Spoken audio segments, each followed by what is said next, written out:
الحمدللہ وحدہ والصلاۃ والسلام علی من لا نبی بعد اما بعد فاعوذ باللہ من الشیطان الرجیم بسم اللہ الرحمن الرحیم فقلت استغفروا ربکم انہ کان غفارا وقال اللہ تبارک وتعالی یا ایھا الذین آمنوا توبوا الی اللہ توبۃ نصوحا وقال رسول اللہ صلی اللہ علیہ وسلم التائب من الذنب کمن لا ذنب لہ اور کما قال علیہ الصلاۃ والسلام۔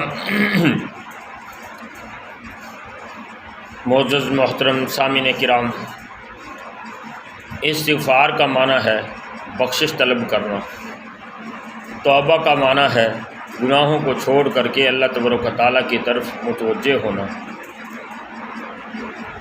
استغفار اور توبہ کا دونوں کے معنی قریب قریب ہیں۔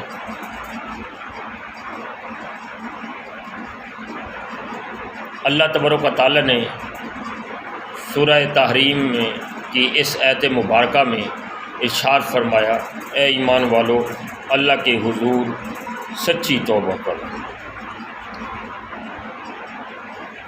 سورہ نو کی آیت مبارکہ میں اللہ تعالیٰ نے ارشاد فرمایا، فَقُلْتُ اسْتَغْفِرُوا رَبَّكُمْ، بس میں کہتا ہوں کہ تم اپنے پروردگار سے بخشش طلب کرو، انہ کان غفارا، بے شک وہ بہت زیادہ بخشنے والا ہے۔ رسول پاک صلی اللہ علیہ وسلم نے ارشاد فرمایا، گناہ سے توبہ کرنے والا اس شخص کی طرح ہو جاتا ہے جس کا کوئی گناہ نہ ہو۔ ان الحسنات یذہبن السیئات، بے شک نیکیاں جو ہے وہ گناہوں کو ختم کر دیتی ہیں۔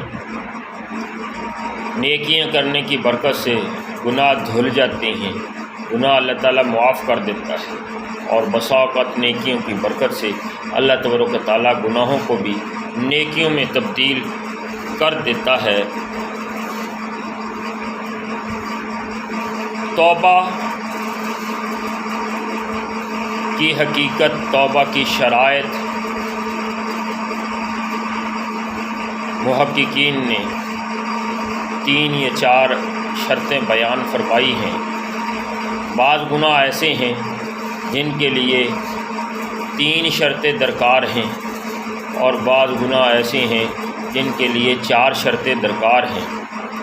پہلی شرط یہ ہے کہ جو گناہ سرزد ہوا ہے دل میں اس پر ندامت و شرمندگی ہو، اور دوسری شرط یہ ہے کہ حال میں، زمانہ حال میں اس گناہ سے بچ رہا، ایسا نہ ہو کہ ساتھ گناہ کا ارتکاب بھی کر رہا ہے اور ساتھ جو ہے وہ توبہ استغفار بھی کر رہا ہے۔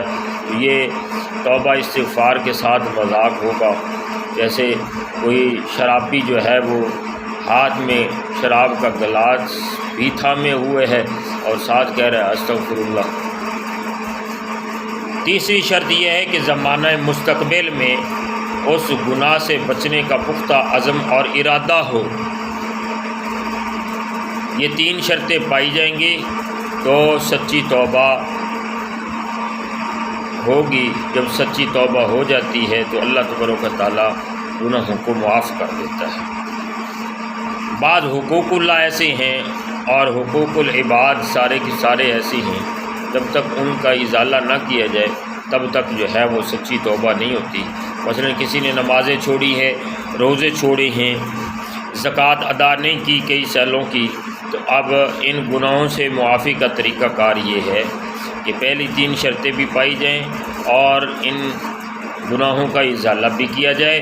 جتنی نمازیں رہی ہیں وہ قضا کی جائیں، اور جتنے روزے رہے ہیں وہ رکھے جائیں، اور جتنے سالوں کی زکوٰۃ ادا نہیں کی وہ زکوٰۃ ادا کی جائے۔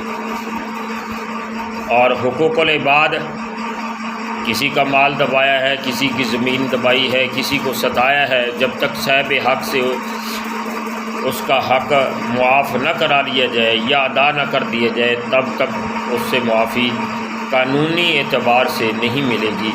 اللہ تبارک و تعالیٰ ہم سب کو اپنے گناہوں سے سچی توبہ کرنے کی توفیق نصیب فرمائے۔ اللہ کے ہاں ایک نیکی بھی قبول ہو گئی تو بیڑا پار ہو جائے گا۔ جیسے فاحشہ بدکار عورت جو ہے پیاسے کتے کو پانی پلا دیا صحیحین کی حدیث شریف میں آتا ہے، اللہ تبارک و تعالیٰ نے اس کی بخشش فرما دی۔ بسا اوقات اللہ تبارک و تعالیٰ ایک نیکی کو قبول فرما لیتا ہے۔ بنی اسرائیل میں ایک صاحب تھے جس نے 99 قتل کیے تھے، تو توبہ کی فکر اس کو لاحق ہوئی، 100 بھی پورے کر دیے اور اس کی موت واقع ہو گئی۔ اللہ تبارک و تعالیٰ نے اس کی توبہ کی فکر کی برکت سے اللہ تبارک و تعالیٰ نے اس کو بھی معاف کر دیا۔ لا تقنطوا من رحمت اللہ، اللہ تعالیٰ نے ارشاد فرمایا کہ اللہ تعالیٰ کی رحمت سے نا امید مت۔